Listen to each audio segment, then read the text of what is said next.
Uzdil HTML darsidagi 27-qism HTML ko'p vosita. Ko'p vosita degan nima? Torbatdagi ko'p vosita deganimiz ovoz unumi, naqsh musiqa, film va kartonlarni o'z ichiga oladi. Ya'ni biz shu torbatda hozir yolg'iz burunga o'xshash tekst mazmuni orqali qanoatlanib qolmasdan cho'qim shu ovoz unumi, naqsh musiqa, kartonlarni buni qo'shishimiz kerak. Hozir to'r ko'rgishlar ko'p qism ko'p vosita formatlarini qo'llaydi. Ko'p vosita hujjatlarining kengaytirilgan hujjatnoma har xil bo'lib, turlari intayin ko'p.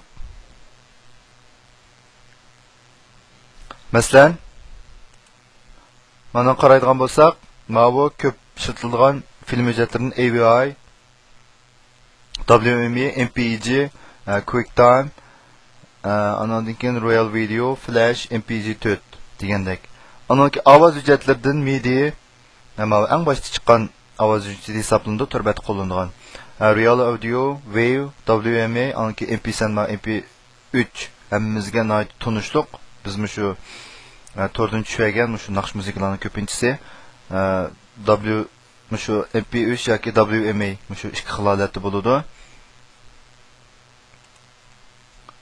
Ikkinchi to'r ko'rgishning qo'llashi. Tunji nashrdagi to'r ko'rgish faqat odatdagi tekst uchunla ko'rsatiladigan bo'lib, keyinchi taraqq qilib rang unum va rasm ko'rish iqtidori qo'shildi.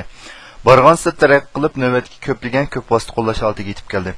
O'xshamagan to'r ko'rgishlarning rasm, karton va filmni qo'llashi uchun ishlatilgan ishki ulanish elementlarining bir taraf qilishimi o'xshash emas. Ba'zilarga qistirma qachilashga to'g'ri keldi. Qistirma to'g'risida mazmunni keyinlik darsimiz so'zlab o'tamiz.